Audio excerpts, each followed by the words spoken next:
Événement donc ce soir dans Rotten sans flamme, puisqu'on est avec un vainqueur de la Ligue des Champions. Il n'a pas perdu en finale. On a un vrai vainqueur avec nous, le milieu de terrain du Real Madrid, Eduardo Camavinga, est dans Rotten sans flamme. Salut Eduardo. Bonjour. Merci infiniment d'être avec nous et avec moi là dans mon émission. Vraiment, c'est un plaisir T'es le premier champion d'Europe qu'on reçoit pour l'instant, donc c'est un honneur. Déjà, la première question, j'imagine que ça va. Comment tu vas ? Non, ça va très bien. Surtout avec la Ligue des Champions, là, c'est sûr que ça va encore plus. Mais voilà, comme je l'ai dit, il y a un match demain et je suis très content là en ce moment. Alors, t'es avec les espoirs en ce moment, puisqu'il y a 3 matchs donc en ce rassemblement de juin, la Serbie, l'Arménie et face à l'Ukraine. Comment déjà, c'est pas trop dur de te remettre dans le bain, d'enchaîner comme ça après un titre de champion du monde. Là, tu vas jouer champion d'Europe, pardon. Tu vas jouer 3 matchs avec l'équipe de France Espoir, dont le premier contre la Serbie. Comme je l'ai dit, ce qui nous anime, c'est les titres. Après, on est footballeur, faut savoir faire la part des choses.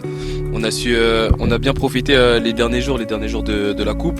Et là, comme je dis, on a un match demain et il faut être focus. Bon, c'est sûr que c'est pas facile parce que moi c'est mon premier trophée. Donc, mais bon, là, je suis quand même focus sur le match de demain. Comment raconte-nous un peu cette folle soirée au Stade de France. T'es quand même vainqueur de la Ligue des Champions à 19 ans. C'est pas rien quand même. Tu t'en rends compte ? Ouais, là, en fait, je réalise pas encore. Je pense que je vais réaliser pendant les vacances. Mais ouais, c'était un truc de fou. En plus, devant ma famille, en France, en plus, c'était des émotions de fou. Tout au long de la saison, alors après, est-ce que tu es satisfait de ce qui s'est passé en termes de temps de jeu sur ta saison ou Alors, c'est 40 matchs disputés avec le Real, dont 16 titularisations pour Eduardo, donc c'est plutôt conséquent. Ce qui est pas mal. Tu t'attendais à mieux, à moins bien, je sais pas. Donne-nous ta sensation un petit peu.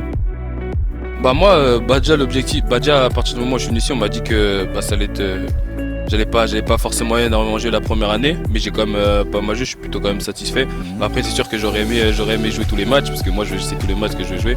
Mais comme j'ai dit, faut prendre son mal en patience, mais je suis plutôt quand même satisfait du temps de jeu que j'ai eu. Ouais, j'imagine. Et puis j'imagine aussi que dans le vestiaire, t'as énormément appris en l'espace d'un an avec des stars autour de toi, des mecs qui ont tout gagné, un ballon d'or, Modric. J'imagine qu'au quotidien, tu as beaucoup appris en termes de professionnalisme et puis même autre chose, non ? Non, c'est sûr. En plus, ce sont des personnes graves ouvertes qui donnent énormément de conseils. Et c'est des bons gars aussi. On a un bon groupe et c'est sûr qu'être avec eux au quotidien, ça aide. En plus, ils sont accueillants et ouverts. C'est incroyable. C'est incroyable d'être au quotidien avec eux. Justement là-dessus, raconte-nous un peu. J'imagine qu'au début, tu les regardes avec peut-être un peu de respect, d'admiration, parce que c'est des anciens, mais en même temps, tu as aussi ta carte à jouer. Il faut aller les titiller, il faut aller les challenger. Comment ça s'est passé la cohabitation ? C'est fait naturellement, comme je dis, c'est des bons gars. Même s'ils savaient que j'étais plutôt le jeune de l'équipe. Mais déjà, à partir du moment où je suis arrivé, il y avait une force de respect, déjà pour tout ce qu'ils ont fait. Après, c'est sûr qu'à partir du moment où on est dans le terrain, tout le monde donne son maximum, et moi de même, pour espérer jouer avoir le maximum de temps de jeu. Comment on se met dans la peau du super sub en fait au milieu de terrain ?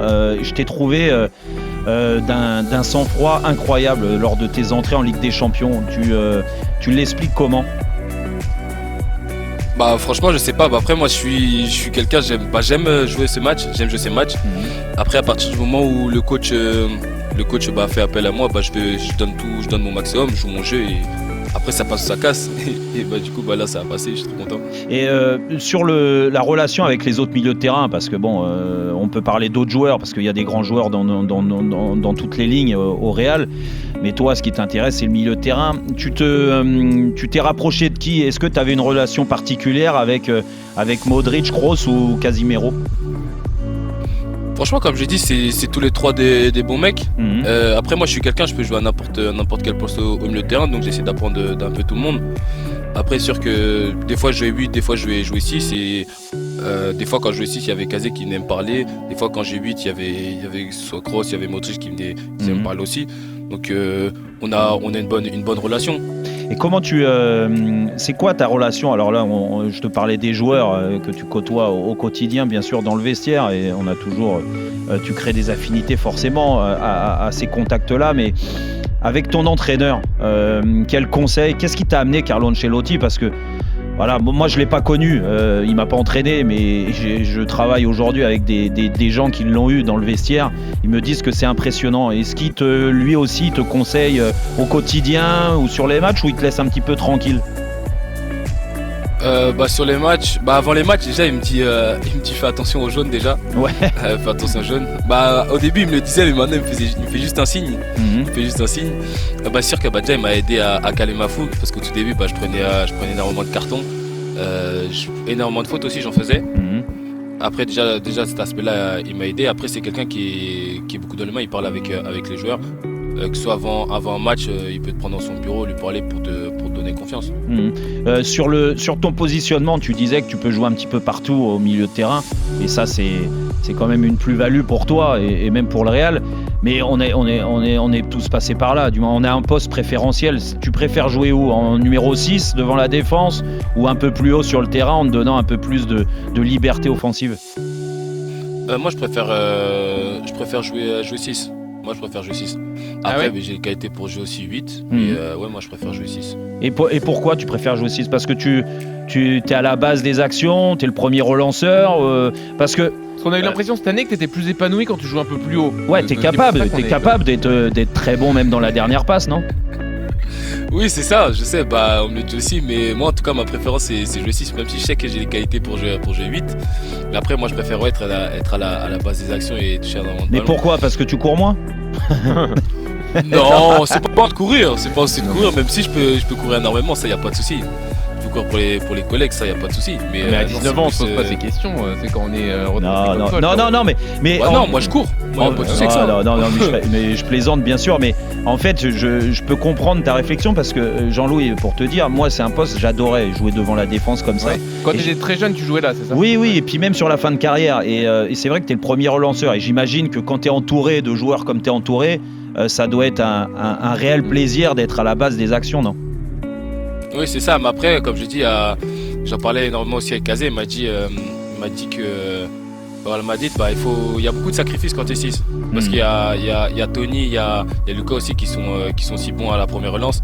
Il faut se sacrifier, mais ça, avec ça, j'ai aucun problème. Eduardo Camavinga dans Rotten sans flamme sur RMC, le milieu de terrain du Real. Alors Eduardo, est-ce que tu peux nous donner la recette de cette force mentale du Real? Toute l'année, on a dit l'équipe adverse, elle est plus forte que le Real. Toute l'année, en Ligue des Champions, vous avez été parfois ballotté, mais à chaque fois, vous avez attendu votre moment, et ce moment est arrivé. Vous étiez convaincu de tout ça. Toi qui as vécu tout ça de l'intérieur, tu peux nous dire d'où elle vient, cette force mentale? Déjà, je pense que à partir du moment où les gens pensent qu'on est mort, ça nous donne un coup de boost. Déjà, quand tout le monde est contre nous, je pense que ça motive encore plus, déjà d'une part. Après, je pense aussi que nos matchs à domicile, je pense qu'il y a l'histoire du club et le fait qu'il y ait nos supporters aussi à domicile qui nous ont poussés. Ça fait qu'on a pu réaliser de grandes choses. Tu fais partie de ceux qui pensent comme moi, et comme l'a dit Karim Benzema dernièrement, que le côté chance, parce qu'il y a beaucoup de gens qui disent oh là, qu'est-ce qu'ils sont chanceux le Real, ça on peut l'écarter, on est d'accord? Non, à partir du moment où tu le reproduis plusieurs fois, c'est plus de la chance. Est-ce que tu sais si Karim Benzema a déjà fait une place sur sa cheminée pour le Ballon d'Or? Je sais pas du tout. Non, mais... En tout cas, il est pour lui, non? Ça, je sais pas du tout. Ouais, je pense qu'il le mérite en tout cas. Il le mérite, et on l'a senti et on le sent depuis plusieurs années maintenant, très apaisé, très proche de ses coéquipiers. Ça a été le cas certainement avec toi, non? Moi, c'est sûr, il m'a énormément aidé avec tous les francophones dans mon adaptation au club. Après, c'est sûr que je suis plus proche, que ce soit lui ou Ferland. Mais ouais, c'est sûr qu'il m'a énormément aidé quand je suis arrivé ici. J'imagine que tout ce qui s'est passé cette année, dans ta tête, ça a validé ce choix d'être allé au Real. À un moment, on a parlé du PSG aussi qui était sur toi. J'imagine que tu n'as aucun regret? Non, j'ai aucun regret. Aucun regret. Après l'avenir peut aussi te ramener vers le Paris Saint-Germain un jour, hein, on sait jamais. Hein. Mais ça, c'est plus le mec qui a le PSG dans la peau. Je pense que tu vois, ça reste un club quand même important en Europe, non? Oui, c'est sûr, oui. C'est sûr que le PSG aussi, ça fait partie, c'est un grand club en Europe. Ça, il y a aucun mot à dire sur ça. Alors il y a un truc, quand on est au Real, faut être prêt aussi à la concurrence. Tu l'as vu donc avec les 3 titulaires. Il y a sans doute Aurélien Tchouaméni aussi qui pourrait arriver au Real. Quand on est dans un club comme ça, on est préparé à chaque fois à ce qu'à son poste, il y ait des joueurs qui arrivent et qu'il faille batailler toute l'année. Bah oui, c'est sûr. À partir du moment où on est dans le meilleur club du monde, il y a que des grands joueurs qui arrivent. Et c'est sûr que après les places, dans les clubs comme ça, les places sont chères et ils travaillent au quotidien pour jouer. Et j'imagine. Mais c'est de la bonne concurrence. Ouais. Oui, ça pousse tout le monde déjà à progresser dans un premier temps. Et puis voilà. J'imagine aussi que toi, vu que tu es très ambitieux, l'année prochaine, là c'est 16 titularisations. Cette année, l'année prochaine, il va falloir en gratter un peu plus. Non, c'est ça, l'objectif c'est de jouer le maximum. Et de faire mieux que cette année. Ouais, d'envoyer certains à la retraite, quoi, en fait. Le maximum, c'est de jouer. Oui, c'est ça. Non. Eduardo, la finale de la Ligue des Champions au Stade de France a été marquée aussi par ces incidents avec les supporters qui avaient du mal à entrer dans le stade, des heurts avec la police, avec certains délinquants. Il y a certaines familles de joueurs qui ont été touchés. Il y a eu le témoignage d'Andrew Robertson, de Joël Matip notamment. Est-ce que ça a été le cas pour toi ? On sait que dans une finale de Ligue des Champions, il y a pas mal de proches qui viennent. Est-ce que certains de tes proches ont eu des soucis ?